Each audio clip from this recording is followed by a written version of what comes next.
بسم الله الحمد لله والصلاة والسلام على رسول الله وعلى آله وصحبه وسلم. All praise due to Allah, may Allah send His peace and blessings upon His final Prophet Muhammad sallallahu alayhi wa sallam. Assalamu alaikum wa rahmatullahi wa barakatuh.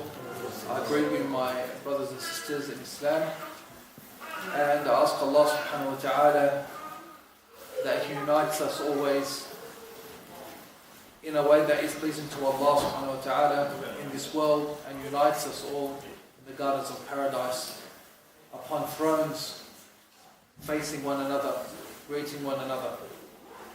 Inshallah, this evening will be the last evening we have with you in this trip. I ask Allah subhanahu wa ta'ala to make it blessed and beneficial. Today, inshallah, we'll speak about a number of things. The main topic, or the main heading of today's topic, is how to be a good Muslim. Now, this is something that is very important for a Muslim to understand what it means to be a good Muslim. What are the priorities for a Muslim? First of all, and this you can see is a link between yesterday's talk and today's talk. Yesterday's talk was about the fitna, about the trials that a Muslim overcomes.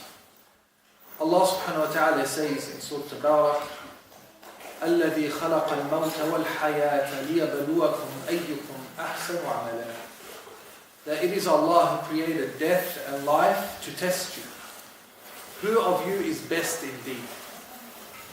So, everything that we have in life, we have to understand, is a test. And all of these tests are to show who is best indeed. And this is something that is important. That it's not about how much you do, it's about that you do the right thing. As the Mufassirin, they said, Allah Ta'ala didn't say to test you who does the most deeds. He said who does the best of deeds. لِيَبْلُوكُمْ أَيُّكُمْ أَحْسَنُ عَمَلًا, not أَكْثَرُ عَمَلًا. And so which are the best deeds? As the Mufassirin, they said أَخْلَصُهُ وَأَصْوَبُهُ. That the deeds that are best are those that are done with the most sincerity to Allah. The good deeds they do for the sake of Allah, not for the sake of anyone else, not to please anyone else, not to get near to anyone else. Only to get near to Allah and to seek the pleasure of Allah, not to do it out of showing off or to have a good reputation for people to speak well of you. That's the first thing. The second thing, aswabuhu, that it is correct. It is in compliance with the teachings of the Prophet ﷺ. That it's not about just doing a good deed or something that you think is good or something that looks good to do or makes you feel good and gives you a good feeling inside. No. That it is done for the sake of Allah with good intention, and second of all, that it is done in accordance with the teachings of the Prophet ﷺ. And if these two conditions are not done, then these actions are rejected. No matter how plentiful they may be. If an action is not done for the sake of Allah subhanahu wa ta'ala, and if an action is not done in accordance with the teachings of the Prophet ﷺ, then these actions are rejected. So, for a person to be a good Muslim has to understand these two key principles, and has to understand what is the most important priorities for him as a Muslim. So if you like, we'll start with the first one. The first issue is the issue of ikhlas, of sincerity to Allah subhanahu wa ta'ala. And this means doing all actions for Allah, for the pleasure of Allah, and to seek Allah subhanahu wa ta'ala's to do it for Allah, to direct it for Allah, and for the pleasure of Allah subhanahu wa ta'ala. And this in reality summarizes the message of all the messengers, of all the prophets and messengers. They called their people to worship Allah alone, to make all of their worship for Allah and not make any associates in the worship to other than Allah. Allah Ta'ala says, وَلَقَدْ بَعَثْنَا فِي كُلِّ أُمَّةٍ رَسُولًا أَنِ اعْبُدُوا اللَّهَ وَاجْتَنِبُوا الطَّاغُوتَ. Indeed, we have sent to every people a messenger, commanding them to worship Allah alone and avoid things that are worshipped besides Allah. This was the message of every single messenger. The Prophet ﷺ, Prophet Muhammad ﷺ, he came to his people, even though his people knew Allah, and they would say, we believe in Allah, as Allah Ta'ala says in the Quran, وَلَئِنْ سَأَلْتَهُمْ مَنْ خَلَقَ السَّمَاوَاتِ وَالْأَرْضَ يَقُولُنَّ اللَّهِ. If you were to ask them, who created the heavens and the earth, they say, it is Allah who created the heavens and the earth. But what did they used to do? They used to worship other than Allah. And this is the problem. You will not find people that don't believe in God. That's not the problem. Of any religion, of any sect, even within the Muslims or outside the Muslims, everyone says they believe in God. What's the problem? Is that they don't make their worship for Allah exclusively. That they worship Allah and they worship others with Allah. For example, the Christians, they say they worship God, they believe in God, but they don't only worship God, they worship others.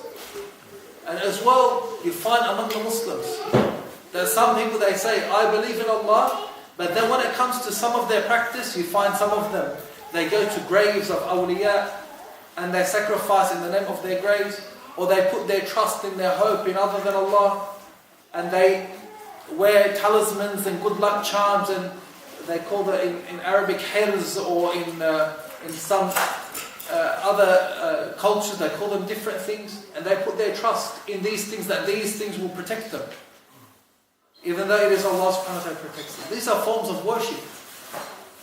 So it is very important that we understand these concepts first and foremost. The issue of ikhlas, the issue of sincerity, of tawheed. What is the correct meaning and definition of tawheed? Because this is what it means to be a good Muslim. And as we'll see inshallah, all the other commandments of Islam, they're coming to serve this goal and this purpose. That we do our worship for Allah and to seek Allah subhanahu wa ta'ala's pleasure alone. Allah Ta'ala, He says in the Quran also, وَمَا خَلَقْتُ الْجِنَّ وَالْإِنسَ إِلَّا لِيَعْبُدُونَ. Allah Ta'ala did not create jinn or mankind except to worship Him. So this is the main, if we understand as human beings that this is the purpose of our creation, that Allah has created us to worship Allah, then we have to see, how do we worship Allah? We don't worship Allah according to our whims and our desires, but Allah Ta'ala, from His mercy and from His blessing upon us, He sent down to us a way, a methodology in which to worship Him. So Allah relieved us from the burden of trying to invent and think of and innovate ways of worship. Allah Ta'ala has already sent it to us through our messenger Muhammad sallallahu alaihi wasallam. And so if we understand that this concept, that Allah Ta'ala has sent down this methodology, this religion, and the object of this religion is to worship Allah. And this is something we see. Maybe a person, he sees different commands in Islam. He sees that Islam is based on 5 pillars, shahada, but also there is salah, there is zakah, giving in charity, there is sawm, fasting in Ramadan, there is hajj. But if you look deeply into this, Allah Ta'ala has not legislated these worships for the worships themselves. There is a goal and a benefit behind these worships. Allah Subhanahu wa Ta'ala has legislated for us worships. For example, the prayer 5 times a day, the 5 obligatory prayers, Allah Ta'ala has legislated for us to renew our covenant with Allah. The purpose of the prayer is to implement and to bring in reality La ilaha illallah. To worship Allah, to remember Allah, to know that we are going back to Allah and that Allah Ta'ala is going to judge us. This is the purpose of our 5 daily prayers. Giving zakah is a way as well for us to renew our faith in Allah. Why does a person give up his money? Only out of belief that Allah subhanahu wa ta'ala will reward him with that which is better. As well, fasting. Giving up a person's materialistic desire, his food and his drink and his sexual desire during the day, he gives it up because he knows that the reward of Allah, he gives up. Just like a person sacrifices in zakah some of his finance, in fasting he gives up some of his materialistic desires of food and drink and sexual satisfaction. Because he believes that what is with Allah is better than what He satisfies of His desire. This is a training. Allah subhanahu wa ta'ala does it. So He has legislated it for us, so to train us to this worship. All of the commandments of Islam come to fulfill the original purpose, which is the belief and faith in Allah subhanahu wa ta'ala. So the prayer is coming to affirm La ilaha illallah. The zakat comes to affirm La ilaha illallah. The siyam, the fasting of Ramadan, confirms La ilaha illallah. The hajj is a great sort of, if you want to call it a carnival, or it is a season for affirming La ilaha illallah. And if you see, all the actions of hajj, all of them come to affirm tawheed and belief in Allah subhanahu wa ta'ala. Every action of hajj, when you're going around the Kaaba, all you're doing is reciting Quran and making dhikr and making dua to Allah. And after you finish the tawaf, you pray 2 rak'ah behind Maqam Ibrahim, as per the sunnah. And to recite particular surahs, to recite Surah Al-Kafirun, Qul ya ayyuhal kafirun, in the first rak'ah, and in the second rak'ah, to recite Qul huwallahu ahad. And this affirms tawheed. Qul ya ayyuhal kafirun is to disassociate yourself from disbelief and the people of disbelief. And Qul huwallahu ahad is to affirm tawheed, affirm your belief in Allah. Just like the kalima of tawheed, la ilaha, to disassociate yourself from all that is worshipped besides Allah, illallah, affirming tawheed. As they say in Arabic, at-takhliya qabla at-tahliyah, that you have to remove the impurities before you put the pure substance in. To remove the shirk and all that is worshipped besides Allah, and affirm the true faith in Allah subhanahu wa ta'ala. In everything that we do, for example in Hajj, even when throwing the stones, each throwing of the stone we say what? Allahu Akbar, Allahu Akbar. Allah is the greatest. Even in the pinnacle of Hajj, who knows what the pinnacle of Hajj is? Arafah. We all hear about Arafah. What's the best thing that you can do in Arafah? The Prophet ﷺ, he said, the best thing that I can say, and all of the prophets before me said in Arafah, is La ilaha illallah, wahdahu la sharika lah, lahu al-mulk wa lahu al-hamdu wa huwa ala kulli shay'in qadir. To say La ilaha illallah, wahdahu la sharika lah, Him alone, there is no associate with Him. Lahu al-mulk, to Him belongs all the dominion. Wa lahu al-hamd, and to Him belongs all praise. Wa huwa ala kulli shay'in qadir, and He has power to do all things. A person who says these words and he thinks about these words, he revitalizes and he renews the tawheed in his heart. But you have some people, they go to Hajj and they go, all they're worried about is going and touching the stones and collecting the dust, having their hearts not attached to Allah, but attached to these materialistic things. But if we understand all of the worships, we see that all of the worships, they are meant to tie us to Allah subhanahu wa ta'ala. All of it is meant, and this, if we go back and we see, when the Prophet ﷺ was asked on many occasions, what is the best of deeds? Like the hadith of Abu Hurairah radiallahu anhu, he was asked, which deed is best? What's the best thing I can do? Rasulullah ﷺ, he said, Imanun billahi wa rasulih, belief in Allah and His Messenger. That's the best thing, number one thing. What's the best thing I can do?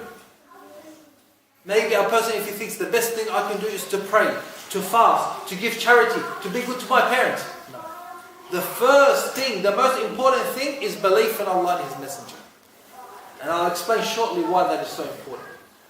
The second, and then he was asked, what after that? He said, al-jihadu fi sabilillah. Striving and struggling for the sake of Allah. Means to give up your life, to give up your wealth in doing that which pleases Allah subhanahu wa ta'ala. And even if that leads to the battlefield, but it doesn't only mean in the battlefield. In anything that you do to give up your life and your wealth to spread the message of Allah. Even if that means in the highest degree, even when you put your life and all of your wealth on the line for the sake of Allah subhanahu wa ta'ala. And this is not something that we're ashamed of, or something that we have to hide, or something we have to deny from the religion. Even in every country, the highest level of honor, the highest medal that you can get, is when you sacrifice yourself, someone dies on the battlefield defending his country, correct or not? That's the highest rule. And it's the same thing in Islam. So it's nothing that we have to shy about or hide about, but as well we have to have the correct understanding of it. doesn't only mean that a person goes on the battlefield. Everything that you do to sacrifice for the sake of Allah, for the furthering the religion of Allah, is a form of jihad fi sabilillah. So what it means is a sacrifice of yourself, of your time, of your effort, and your wealth for bettering and furthering the message of Allah. Well, jihad fi sabilillah. That's the second one. The third, he was asked, then what is the best of deeds? He said, Hajjun Mabrur, to have an accepted Hajj. And we all know what is the reward of an accepted Hajj. If you perform Hajj that is correct, in the correct manner, and is accepted by Allah, it has no reward other than paradise. The one who does an accepted Hajj, does Hajj correctly, then he comes back as if he is born again from his mother, like a newborn. All of his previous sins are forgiven. Another hadith, narrated by Abu Dharr radiallahu anhu, he asked the Messenger sallallahu alaihi wasallam, which action is best? What did he say? Number one, Imanun billah wa jihadun fi sabil. Belief in Allah and striving in the cause of Allah subhanahu wa ta'ala. Every time he's asked, number one thing, what's the best thing? So if I want to ask, how do we become a good Muslim? First thing, faith in Allah, true faith in Allah. And then he was asked, which slaves are the best to give, to free? He said, the ones that have the highest price and they are worth so much to its owners. And the hadith continues, and then he was asked, if I'm not able to do that, if I'm not able to free slaves and help people, he said, to help someone who is in need. To help someone who's in need. He said, if I'm not able to do that, he said, then save people from your harm. Save people from your harm, that will be counted as a charity for you. The third hadith, when the Prophet ﷺ was asked, which deed is the best? The Prophet ﷺ, he said, as-salatu ala waqtiha. Prayer on its time. And then he was asked, then which deed is better? He said, being good to your parents. Birrul walidayn. Having good treatment to your parents. And then he said, then which deed is better? He said, striving in the cause of Allah. And this hadith is narrated by Abdullah ibn Mas'ud, and he said that if I was to ask him which deed is better, the Prophet ﷺ would have kept telling me, but I suffice with that. So you see in this hadith, the Prophet ﷺ was asked, which deed is best? What did he say? The first one, who remembers? Prayer on its time. And prayer on its time, we said, is a way of affirming your worship and your belief in Allah subhanahu wa ta'ala. So always belief is the first thing. Then second thing, after your good treatment, you're fulfilling your rights to Allah, then the second thing is being dutiful to your parents. Because after fulfilling the rights of Allah, fulfilling the rights of the creation. And the one who is most worthy of the creation, of the human beings, to be good to, is the ones who are closest to you. You have some people, they're good to everyone, but they're very bad to their close people. They're very bad to their parents, very bad to their wives. A wife is bad to her husband. The father is bad to his children. Doesn't honor them, doesn't treat them, doesn't make them feel good. But to other people, mashallah, nice and smiling and generous. And no, a person has to be good to all, but the one who is most worthy of his good treatment are those who is close to him, and there's no one closer to you than your mother and your father. And then he said, well, jihad fi sabilillah, and jihad, as we said, is struggle for the cause of Allah, which is the public benefit. Okay? So why we see in this hadith, the Prophet ﷺ always, he says, when he's asked, what's the best deed I can do? He always says and reminds us of faith in Allah subhanahu wa ta'ala. Strengthen your faith in Allah. Belief in Allah. Worship Allah. And on the contrary, whenever he was asked, what is the worst deed? He was asked, what is the worst deed? He said, أَن تَجْعَلَ لِلَّهِ نِدًّا وَهُوَ خَلَقَكَ. It is to make an opponent, to make an adversary with Allah, and Allah is the one who created you. That you worship Allah and also worship someone else. How can you worship someone else when it's only Allah who created you? No one else created you. So how can you give worship to other than Allah subhanahu wa ta'ala? And the hadith continues. And the Prophet ﷺ, he says, beware of the 10 destructive sins. And they're asked, what are the 10 destructive sins? The first thing he said, ash-shirku billah. To commit shirk with Allah, to associate partners with Allah. Now, to a lot of Muslims, they don't make the issue of faith in Allah and staying away from shirk and the things of association with Allah, depending on other than Allah, they don't make a big issue out of it. And if they see someone doing it, they don't make a big issue out of it. They see someone going to a sorcerer and seeking help from him and seeking help in magic and in jinn and wearing good luck charms and talismans and maybe putting it on their children, putting it on their house and putting it on their car to protect them, when we should be seeking protection from Allah subhanahu wa ta'ala. Some people, they don't make a big deal out of it. Whereas Rasulullah sallallahu alaihi wasallam, he was sent for this particular message.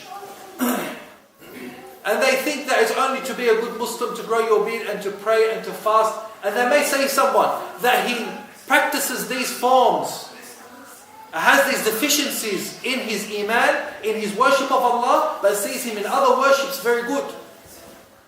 Why is iman so important? Because it is with iman that all of your deeds are accepted.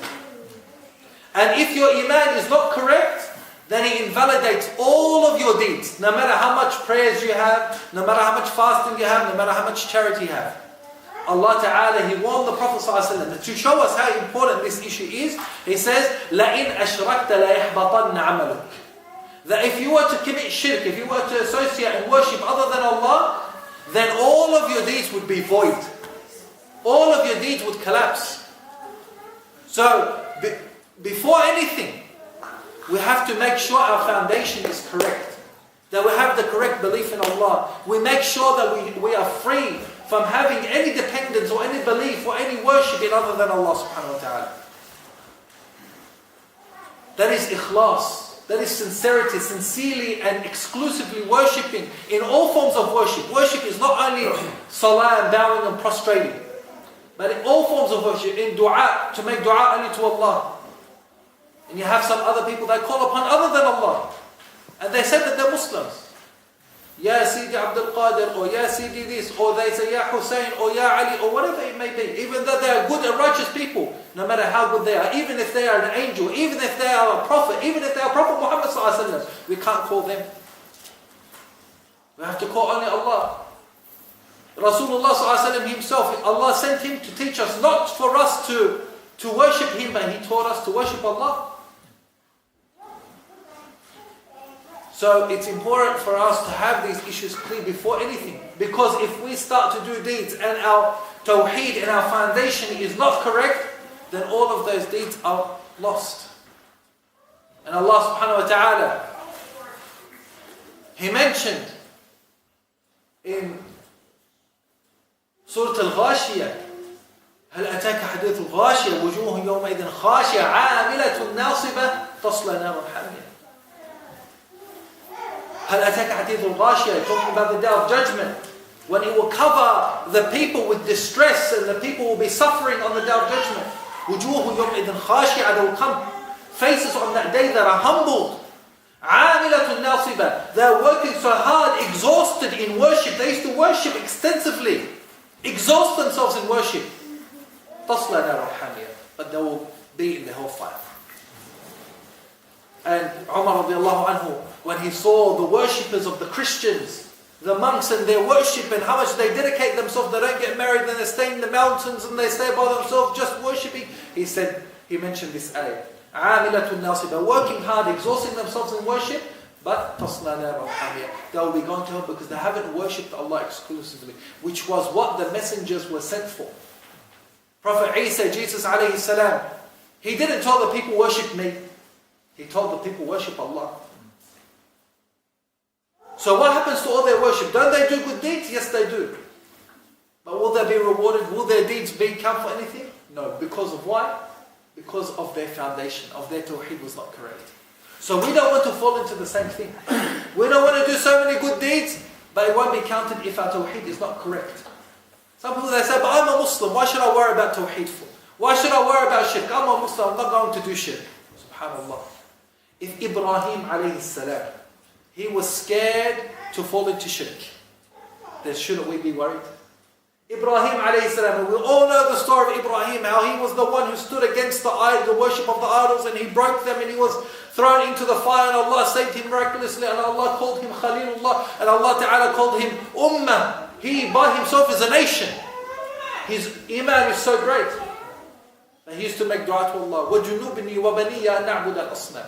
Oh Allah, protect me and my children from worshipping idols. The idols that he broke, he was scared that maybe one day he would go back and worship them, or maybe his children. So he would be so worried, oh Allah, protect me from ever falling into worshipping idols or worshipping other than Allah for me and my children.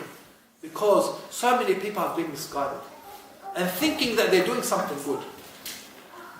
So the first and foremost thing is that we have to have the correct foundation, the correct belief in Allah. We have to make sure that we are free from any form of shirk, anything that we have hope in other than Allah. We call upon other than Allah. We seek protection other than Allah. We believe that there is any goodness or any fortune in other than Allah. And we have to know that all good is in the hands of Allah subhanahu wa ta'ala. And this is the meaning of these du'ats that, as we said, the Prophet ﷺ, he taught to his companions on the day of Arafah, La ilaha illallah, wahdahu la sharika, lahul mulk. Allah, to him belongs all of the dominion. Allah can protect you from anything in his dominion, and he can give you anything in his dominion. Lahul mulk wa lahul hamd, and to him belongs all praise. No one else deserves the praise, because all praise is for Allah subhanahu wa ta'ala. Lahul mulk wa lahul hamd, wa huwa ala kulli shay'in qadir. Allah has power over all things. So don't look for anyone else because they don't have the power. Ask Allah. وَهُوَ عَلَى كُلِّ شَيْءٍ قَدِيرٍ. And it's amazing. It's very common, especially in Muslim countries, they call upon a particular wali. His name is Abdul Qadir. Everyone heard of Abdul Qadir al-Jilani? Yeah. They say, Ya Abdul Qadir, help us. When we're stuck in a situation, when we're stuck in a distress, they say, Ya Abdul Qadir. SubhanAllah, you say, Abd al-Qadir. The slave of the most powerful. His name is Abdul Qadir, the slave of the most powerful. Why did you ask the slave? Why didn't you ask Al-Qadir? Don't ask Abdul Qadir, ask Al-Qadir. وَهُوَ عَلَى كُلِّ شَيْءٍ قَدِيرٍ. Don't ask any of the creation, ask Allah. They say, oh, but Allah won't answer us. SubhanAllah, Allah won't answer you, but Abdul Qadir will answer you. Abdul Qadir, he cares about you more than Allah. أَلَيْسَ اللَّهُ بِكَافٍ عَبْدًا. Is Allah not enough for his servants? Is Allah not enough for you? You need someone else? Is it Rasulullah enough for you to teach you how to follow your religion? You look for another way, another sabil, another sunnah, another tariqah. Follow the way of Muhammad sallallahu alaihi wasallam and nothing else. Worship Allah and nothing else, because Allah sent Prophet Muhammad sallallahu alaihi wasallam to show you how to worship Allah in the correct way. So if we want to be good Muslims, we have to have, as we said, لِيَبْلُوكُمْ أَيْكُمْ أَحْسَنُ عَمَلًا. The best of deeds, and the best of deeds is that which is done for the sake of Allah, that is done for Allah, directed to Allah, not directed to anyone else, and is done for the sake and seeking the pleasure of Allah, not seeking the pleasure of someone who's looking at you and saying, oh mashallah, he's so good, or to seek the praise and the reputation from people, to do that for the sake of Allah. And also, as we mentioned, that it is done in the way and in the sunnah of the Prophet sallallahu alaihi wasallam. As the Prophet Muhammad sallallahu alaihi wasallam, because Allah sent the Prophet Muhammad sallallahu alaihi wasallam to teach us how to worship. And Rasulullah sallallahu alaihi wasallam, Muhammad did not invent these worship himself. As Allah says in Surah An-Najm, وَمَا يَنْطِقُ عَنِ الْهَوَىٰ إِنْ هُوَ إِلَّا وَحْيٌ يُوحَىٰ. Prophet Muhammad sallallahu alaihi wasallam doesn't speak from his desire. It is revelation that is inspired to him. Everything that Rasulullah sallallahu alaihi wasallam taught is not invented from him. It is revelation. Allah subhanahu wa ta'ala tells him what is legislated, what is halal, what is haram, how to get close to Allah, and what protects you from Allah subhanahu wa ta'ala's punishment. And the Prophet ﷺ left us on a clear path. There is nothing that gets us closer to Allah except Rasulullah has made it clear to us. And nothing that would protect us from Allah's punishment except the Prophet ﷺ has warned us from it. And Allah legislated certain stops. Because we are traveling. We are traveling in this life. We have a start point and we have a destination. So imagine you are traveling on the highway. You are traveling in your car. You need to have pit stops so you can refuel. Correct or not? What happens if you don't refuel? You run out of petrol and you get stuck. Allah subhanahu wa ta'ala, out of His mercy to us, He made for us pit stops for us to refuel 5 times a day. Refueling. What will happen if we didn't do these? What's these 5 pit stops that we do every day? The salah. So make sure, if you are not praying consistently 5 times a day on time, then you make sure you fix that up, because that is the first command Allah commands after faith in Allah. And it is so important because that will maintain your iman. And if you do not maintain the salah, there is a fear, there is a risk that you may fall by the wayside. And you will be overcome with the tests and the desires of this world. And so the first and the most important command after belief in Allah is the salah. Allah Ta'ala, He says, a lot of people, they don't maintain their prayers. If they don't pray, or sometimes they pray but they don't pray on time. Correct or not? What's the main reason that people don't pray or they don't pray on time? Who knows? The main excuse. What? I'm busy. What? Subhanallah. Subhanallah. Look what Allah says in the Quran about salah. Allah Ta'ala, He says, وَأْمُرْ أَهْلَكَ بِالصَّلَاةِ وَاصْطَبِرْ عَلَيْهَا لَا نَسْأَلُكَ رِزْقًا نَحْنُ نَرْزُقُكَ وَالْعَاقِبَةُ لِلتَّقْوَى. As well, another problem is that a lot of people, he prays, mashallah, but his wife doesn't pray. He doesn't bother her. No, you have a responsibility to make sure you pray also, tell your wife to pray. He prays, his wife prays, but the children doesn't. No, akhi, because they're studying, they have their high school, they have their exams, they go to university, I don't want to bother them. No, Allah Ta'ala says, وَأْمُرْ أَهْلَكَ بِالصَّلَاةِ وَاصْطَبِرْ عَلَيْهَا. Command your family to pray and be patient. Sometimes you tell your wife, Ya Allah, salah. You tell your son, you tell your daughter, I'm busy, be patient. Don't just say, I tried and they don't listen, I give up. No. Be persistent. Be patient. Use good character. Be calm. Entice them. Encourage them. وَاصْطَبِرْ عَلَيْهَا لَا نَسْأَلُكَ رِزْقًا. We don't ask you for rizq. We don't ask you for provision. Everyone, the main reason why people that don't pray, they say, I'm working. The main reason why people that don't attend Salatul Jum'ah, for example, they say what? I'm working. Allah is the one that provides for you. Allah doesn't want any money from you. Allah reminds you, Allah doesn't seek any money from you. نَحْنُ نَرْزُقُكَ. Allah is the one that provides for you. وَالْعَاقِبَةُ لِلتَّقْوَى. And the final victory will be for those who fear Allah. A lot of people, they say, no, we have to work so that we can be strong, so the Muslims can be established, so we can have high positions, so we can be in a position of influence, so that we can make Islam strong. But not at the compromise of your religion. Not at the compromise of your religion. You will fail. You will disgrace yourself and you will disgrace Islam.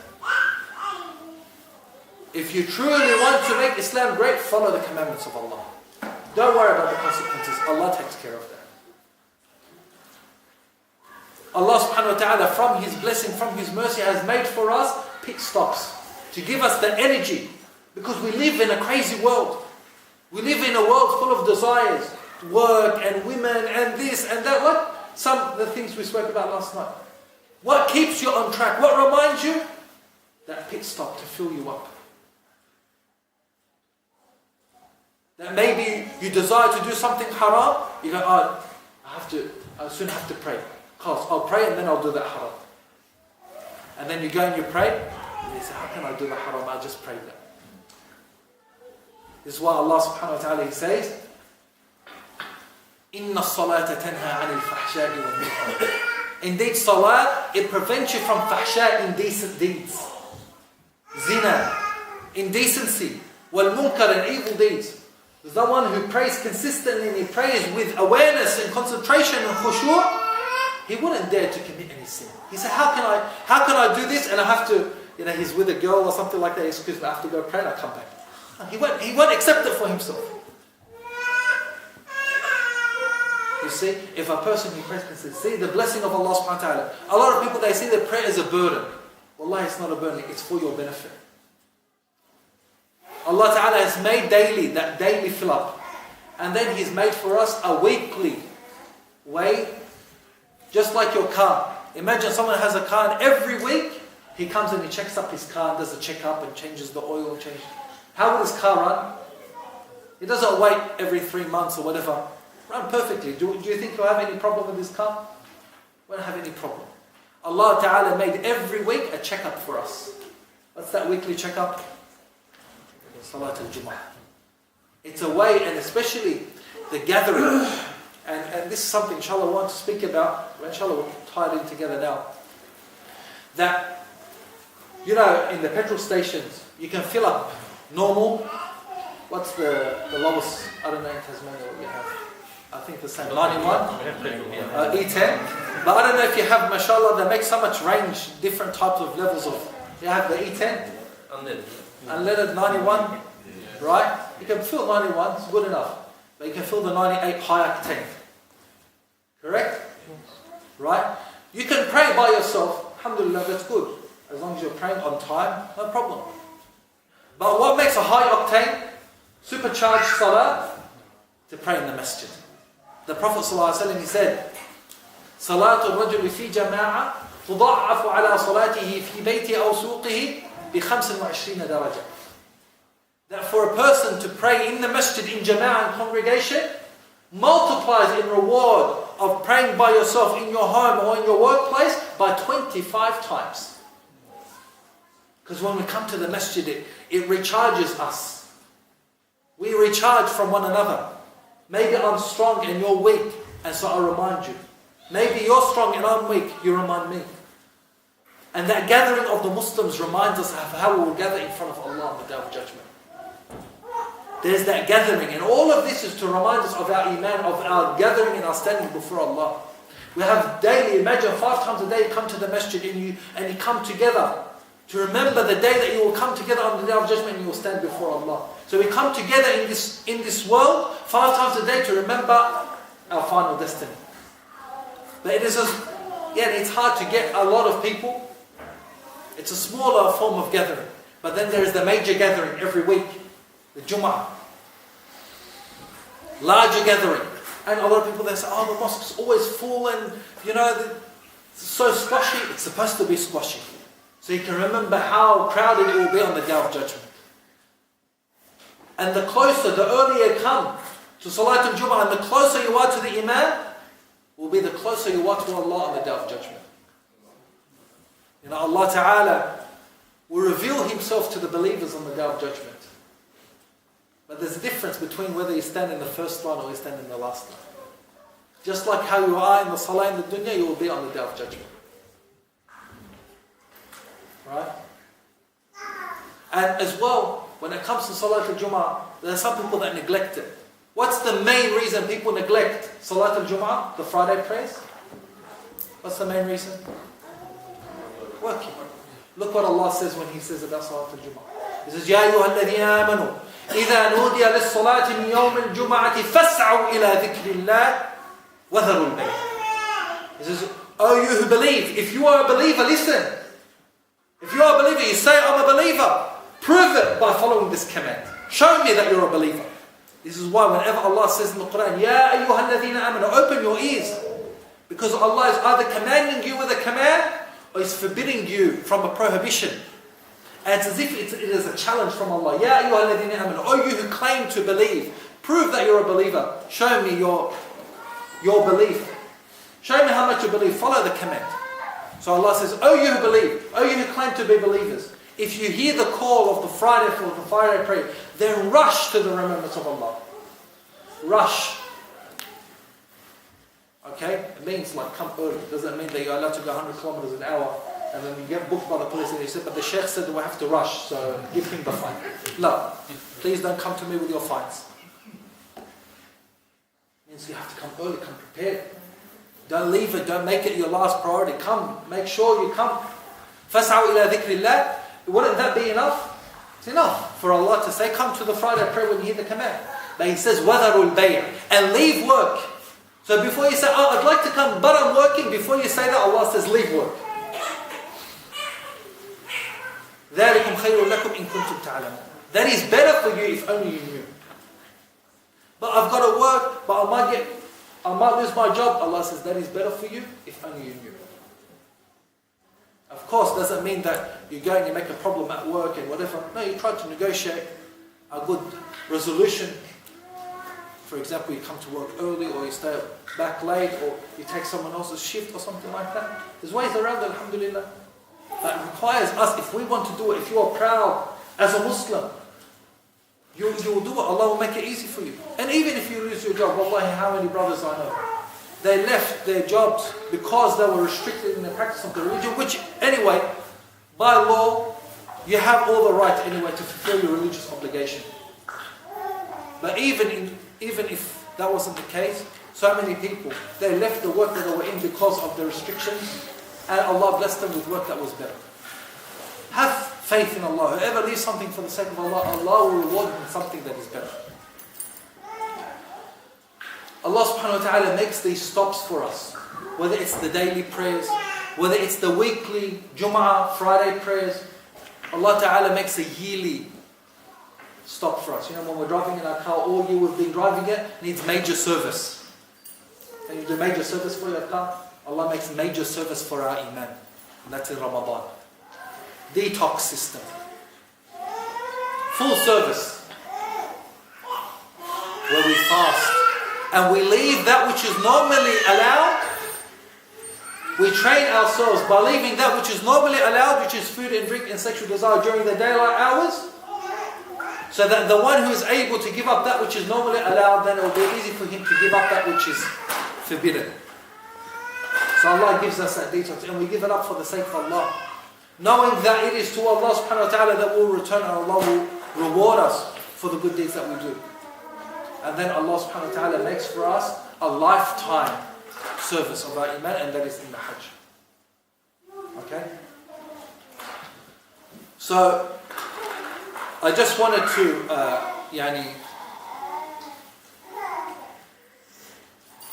mention something about that, about the salah and the importance of salah, and especially to pray in jama'ah.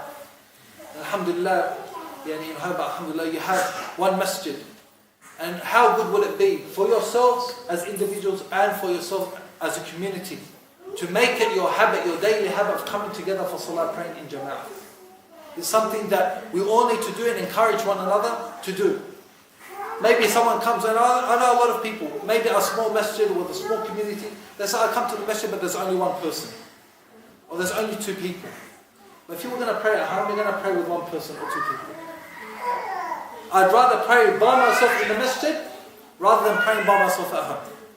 But if everyone thinks like that, then no one comes to the masjid. But if you think positively, I'm going to come to the masjid, even if I'm by myself. Another one he comes, and they make that as a habit. This will bring life. Not only for you as an individual, but for the community as well. Maybe we'll end off just with a few pointers, a few benefits that help us have khushu' in our prayer. Pray with concentration and humility. Prayer that isn't just a chore or an exercise that is void of any meaning and void of any effect on our hearts and on our conduct. As we briefly mentioned, and we'll expand on it now, that the prayer is a way for you to come together and remember that day that you will be gathered and you'll stand before Allah subhanahu wa ta'ala in judgment. Today we stand and we face the Qibla, in the direction of the Qibla, as if we are standing before Allah in the dunya. To remind ourselves how we'll be standing before Allah on the day of judgment. So every time you come to the prayer, you remember the day that you're going to meet Allah. And that is something that is without doubt. Sooner or later, you will die and you will be resurrected and you will stand before Allah and Allah will judge you for your deeds. So imagine 5 times a day you remind yourself of this fact. But your connection and your reminder of the salah doesn't begin as soon as you come through the door of the masjid and you stand in the line and you say Allahu Akbar. It actually begins in your home. When you come, for example, and you make wudu, you wash your hands and you rinse your mouth and your nose and you wash your face and you wash your arms and you wipe your hair and you wash your feet. This washing should remind you, today you wash yourself by yourself. You wash yourself with your own hands. This should remind you that one day you are going to be washed by someone else's hands. Today you roll up your sleeves and you uncover some of your body. There will be a day when all of your clothes will be removed and your entire body will be washed when you die. Next time you make wudu, imagine you are dead and your body is being washed. How would you feel when you make wudu? And that's why one of the Salaf, every time he would make wudu, he would get so scared he would become unconscious and collapse. The wudu isn't just washing, splashing some water around. There is a deep meaning that we have to take from the wudu. The wudu is, imagine you're preparing yourself, imagine you have died and you're washing your body. Then when you go to the salah, you wear your best clothes. Just like when you're shrouded, especially to wear white. I'm not wearing white, but today was in the day, but now it's a bit cooler. So wearing something else. But the best is to wear white. Remind you of the white shroud that you'll be shrouded with when you die. Then you walk to the masjid if you can, rather than riding in your car. To remind you when you will be carried to the graveyard. And then when you enter the masjid, you remember when you'll be entered into your grave. And when you enter the masjid, you enter with your right foot, because good things you should begin with your right. And you say, Bismillah, wa salatu wa salamu ala Rasulullah, Allahumma ftahni abwaba rahmatik. Oh Allah, open for me the doors of your mercy. Just like when you will be opened in your grave, and you are placed in your grave, you seek the mercy of Allah subhanahu wa ta'ala. That also reminds us that when you attend the masjid, your concern should be to receive the mercy of Allah. Don't have the concern for anything else. To meet a friend or to do some business or something like that. That's why these type of things are discouraged in the mosque, in the masjid. And then, when you stand to pray, you stand side by side with your foot touching your brother's foot, the heel to heel and the shoulder to shoulder. To remind you of how you will be cramped on the day of judgment. To remind you how the angels will be lined on the day of judgment.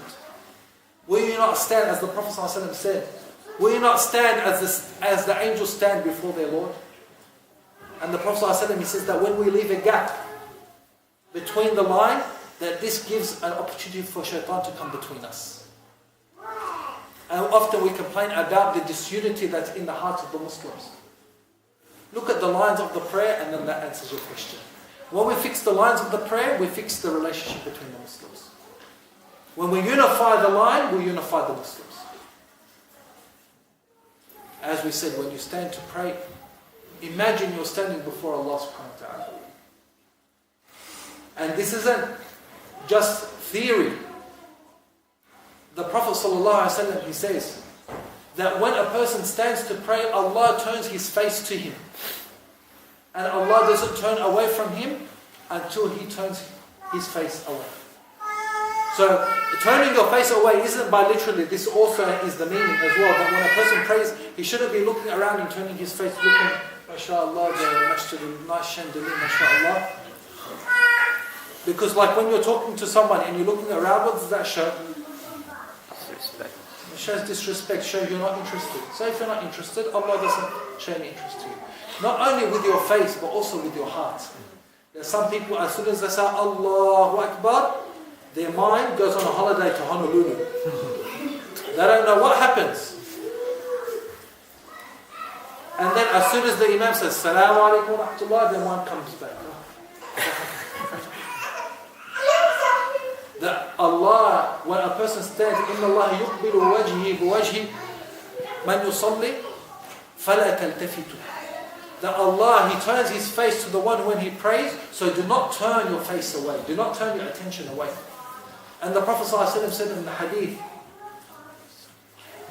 that when a person, he recites Surah Al-Fatiha, Allah returns the statement. It's like you are conversating with Allah. When you say Alhamdulillahi Rabbil Alameen, Allah answers you and He says, my slave has praised me. Ar-Rahman Ar-Rahim.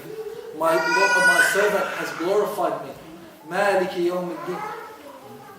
Every statement that you say in the salah, Allah answers you. Then when you make ruku', when you make the bowing, imagine you're bowing before Allah. There's so many virtues. When a person stands up and he says, Sami Allahu liman hamida. You know what this word means? It means Allah listens to the one who praises Him. So if you know that Allah listens to you when you praise Him, what's the next word that you say? Rabbana wa lakal hamd. Oh Allah, to you belongs praise. So you praise Allah knowing and believing that Allah is listening to your praise. So if you know that Allah is listening to you saying Alhamdulillah, Rabbana wa lakal hamd, how are you going to pray to Him? It's going to come from your heart that this is going, Allah is hearing these words. So you have to think about each word and each phrase we say in the salah. And the salah itself, as we said, affirms our faith, our tawheed. I want you to have a look at the salah. When we stand up in the salah, when we begin our salah, what do we have to read? Surah Al-Fatiha. How does Surah Al-Fatiha begin? Alhamdulillah. When we do ruku', we say Subhana Rabbil Azim. Yani like Subhanallah. When we stand up, we say Sami Allahu liman hamida, like Alhamdulillah. When we do sujood, we say Subhana Rabbiyal A'la, like similar to the meaning of Subhanallah. So the whole salah is Alhamdulillah, Subhanallah. Alhamdulillah, Subhanallah. What does these words Alhamdulillah, Subhanallah mean? It has a similar meaning to La ilaha illallah. Because Alhamdulillah is affirming all praise and perfection to Allah. And Subhanallah is to free Allah from all deficiency. Subhanallah. So this is like La ilaha, denying Allah from any deficiency and from any associate. Illallah, affirming to Allah all perfection and all worship. So the salah itself is a demonstration of La ilaha illallah. So, inshallah, from this small presentation, we understand the importance of the belief of a Muslim before anything else. Because as we said, it is only with your belief that all of your deeds after that will be accepted. And if the belief is corrupted, then all of the actions will be void. And of the most important deeds after the testimony of faith is to demonstrate that faith with your actions.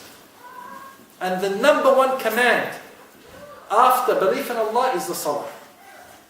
To pray in the correct way. To pray in the best way in the masjid. And to pray with concentration and humility. And to pray as the Prophet ﷺ prayed.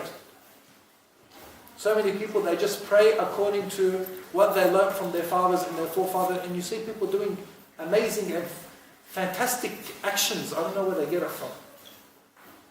Is this what the Prophet ﷺ did in his salah? Make sure all of the words that he said in your salah, this is what Rasulullah did. This is what he said. These are the actions that he did. This is how he raised his hand. This is how he did ruku'. This is how he did sujood. This is how he sat. This is how he raised his finger. This is how he placed his hands. There have been very good books written. The description of the prayer of the Prophet ﷺ. The prayer of the Prophet as if you can see him. There are a number of books written by different authors. Read these books. Learn these things about the prayer of the Prophet ﷺ. Just one last point before we conclude. Is that, as we said, all of the actions of a Muslim go to affirm his faith in Allah. And for you to prove your faith in Allah, it's not just by your claim that I am a Muslim, I believe in Allah, I worship Allah, I love Allah, I believe that Allah is going to judge me, Allah is going to reward me for my good deeds. But you have to prove it with your action. And Allah subhanahu wa ta'ala, He requires from us two forms of sacrifice. Sacrifice with yourself and sacrifice with your money. Some people find it easy to sacrifice with themselves. They ask them for $1. Oh, big mushkil.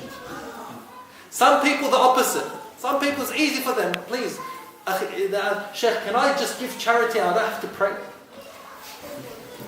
They would wish they can just, here, take money. I don't want.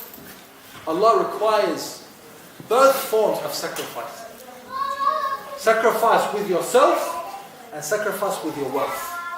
Because these are the two things that are loved by mankind. Mankind, he loves rest or he loves difficulty and responsibility. Mankind naturally loves rest and ease. So Allah tests him with that. Show me that you love me and you worship me by sacrificing just some of your rest and some of your ease. By getting up for Salat al-Fajr. By praying 5 times a day. And human beings love money. Anyone who says, no, I don't love money, he's a liar. But Allah says, show me that you love me and you worship by sacrificing only some of your money. Even though Allah is the one who gave you all of your money anyway. To Allah belongs everything anyway. Let's see how merciful Allah is. He says, show me by sacrificing just some of your money. And that's what we do in the what? In the zakat. And this is why so many times in the Quran, وَأَقِيمُوا الصَّلَاةَ وَآتُوا الزَّكَاةَ هذا صوم الله حج البيت. Why only أقيموا الصلاة وآتوا الزكاة?